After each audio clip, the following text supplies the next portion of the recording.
We live in an era of absolute physical safety, yet somehow we are suffering from record-breaking levels of anxiety, depression, and existential dread.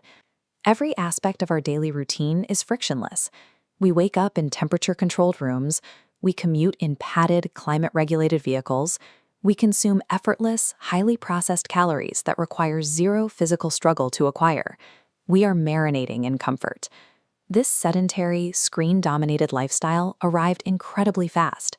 Within just a few generations, our environment transformed to prioritize ease over physical exertion.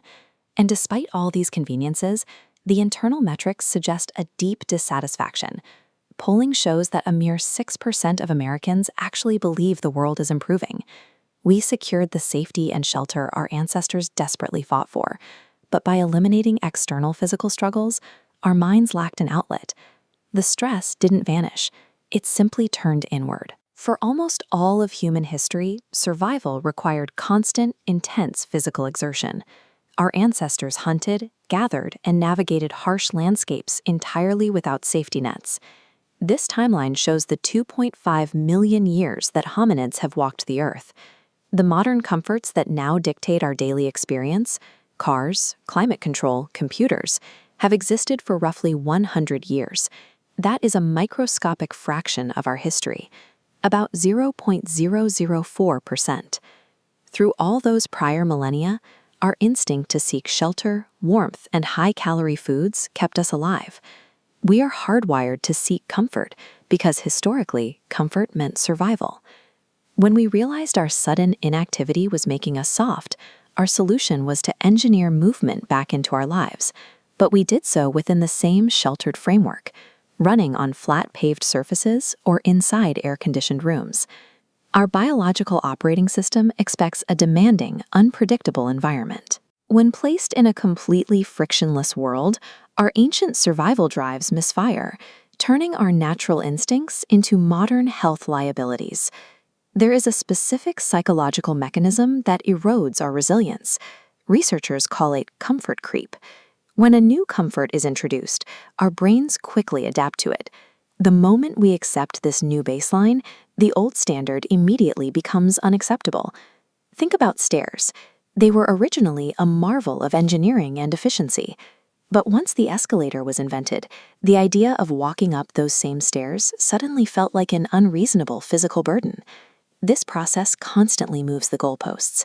Every time we upgrade our level of convenience, we shrink our baseline tolerance for even the most minor physical exertion or temperature variation. Because this adaptation happens unconsciously, we fail to notice the trap closing around us. Today's luxury automatically becomes tomorrow's necessity, locking us into an ever-tightening cage of ease. Sports scientists evaluate elite athletes to identify hidden physical weaknesses and map out latent capabilities. They analyze every movement to see exactly where an athlete excels and where they're at risk.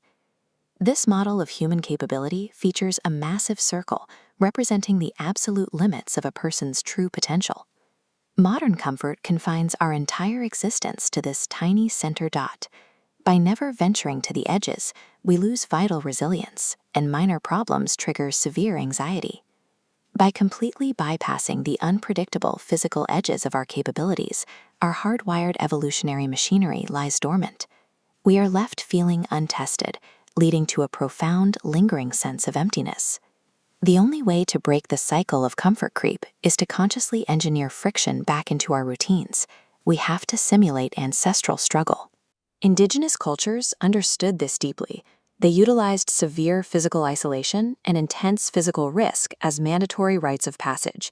These trials forced individuals to build mental hardiness before rejoining the community. The modern equivalent is the misogi. It is an emotional and spiritual trial that uses intense physical endurance as its primary vehicle. This visual demonstrates the first rule of a misogi. It must be truly difficult. The challenge needs to be scaled so that even if you execute your plan perfectly, you still only have a 50% chance of success. The second rule is simply, don't die. You put reasonable safety nets in place, but the sheer weight and unpredictability of the challenge must strip away your illusion of control. Surviving these engineered physical extremes permanently resets your stress baseline. Once you return, you understand that your daily chronic anxieties, traffic, emails, deadlines, are not actual threats to your survival. This physical testing must be paired with environmental rewilding. That means stripping away our ultimate modern shield, the climate-controlled indoor space. When we re-enter the wilderness, our biology undergoes a documented shift known as the 3-day effect. Day 1 is dominated by pure physical discomfort, cold, and technological withdrawal as we obsess over the comforts we left behind. By day 2, the mind stops projecting forward to future anxieties. Instead, sensory awareness sharply heightens, tuning into the raw friction of the natural world. By day 3, scientific data reveals a measurable reset in brain activity. Markers for PTSD, anxiety, and stress markers plummet. To counter the erosion of our mental and physical health, we must purposefully and routinely inject calculated discomfort into our highly sanitized lives. Acknowledging that we are wild creatures living in a sterile zoo is the only way to break the trap of comfort and reclaim our true vitality.